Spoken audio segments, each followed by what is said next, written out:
Hey, what's up guys? Justin with AmericanMuscle.com here, and thanks for joining us for another installment of our Customer Build Series.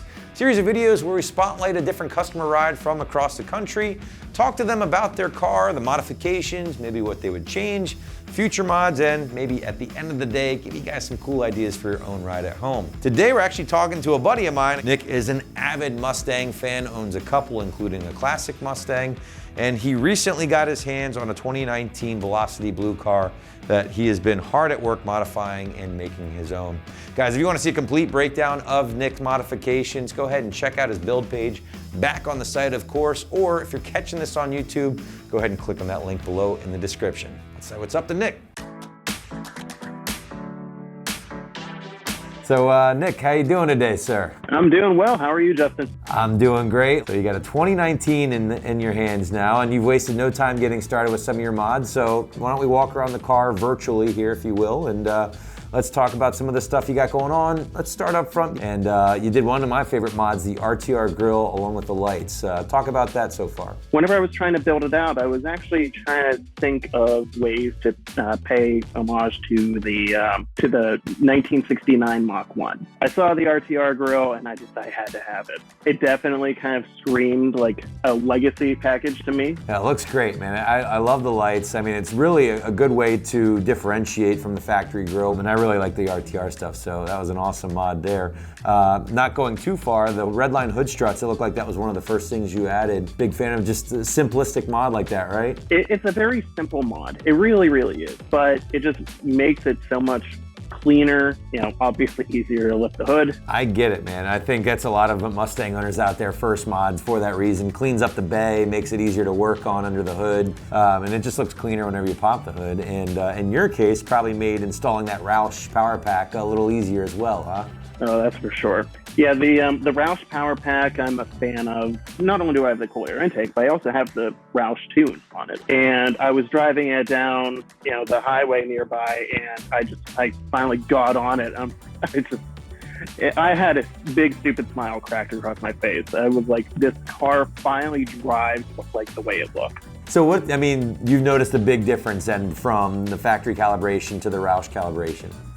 Oh, without a doubt. It definitely is punchy. It definitely throws in a little bit of crackle and pop in your exhaust. And I love that, especially like when I'm downshifting. I don't know how much the people around me on the highway like it, but you know what? I still think it's pretty awesome. And I know you have the 10-speed automatic in the car, and the Roush Tune as well. They do some transmission tweaks to that. So I think like shift points, shift firmness, and so on. And that's another area where you think you could probably tell a little bit of a difference. Oh, without a doubt. Yeah, it does. It shifts way more aggressively as well. I know a lot of folks will give us hate for having the 10R80 because I know you have that as well. I do. But, it's a truly awesome transmission. It's a fun transmission, I agree. And speaking of that automatic transmission, inside the car you added the blue shifter handle, correct? That is correct. I fought tooth and nail to try and find a car with a blue stitch interior because I knew how much that would just complete the car.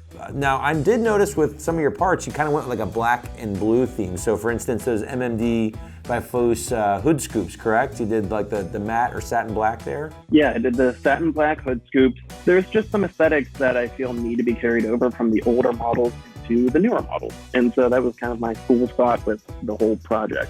Also with the black theme though, going to the back of the car, the Cervini's, the C-Series wing got the same treatment.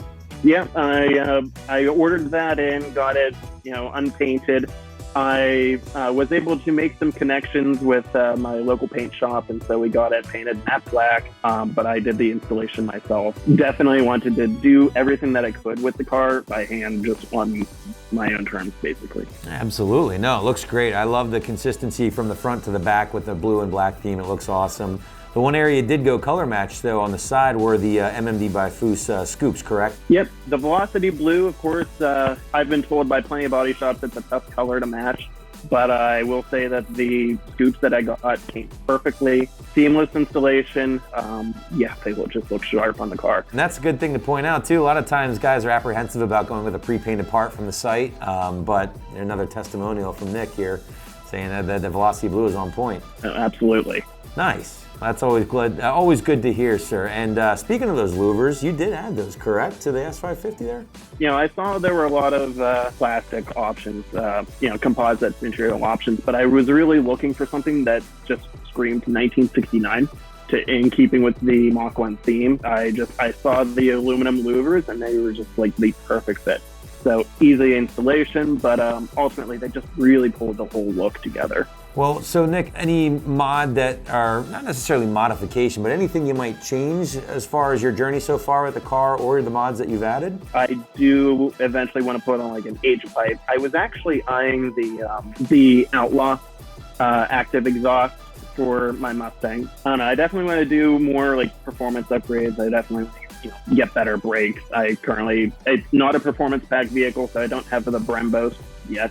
Definitely add a little bit more horsepower, but more horsepower doesn't mean anything if you can't stop. I think a lot of times us Mustang owners are guilty of just pouring on the horsepower without thinking about stopping, so good on you for thinking of the important stuff first. And well, cool, that sounds like some nice future modifications that you have in store. And let's see here, before we get going, do you have a name for the car, Nick? Absolutely. After some debating, I decided to call my car Saphira, like sapphire blue. Velocity blue, but Saphira is stuck, and it's stuck very well. I like it. That's nice. It's different too. That's a lot of things, sometimes with these names they're a little predictable with the cars, but that I was not expecting, sir, so well done. I tell you what, Nick, thank you so much again for the business, of course, and also for joining me today, and happy modding, keep going with the car, and best of luck to you, sir.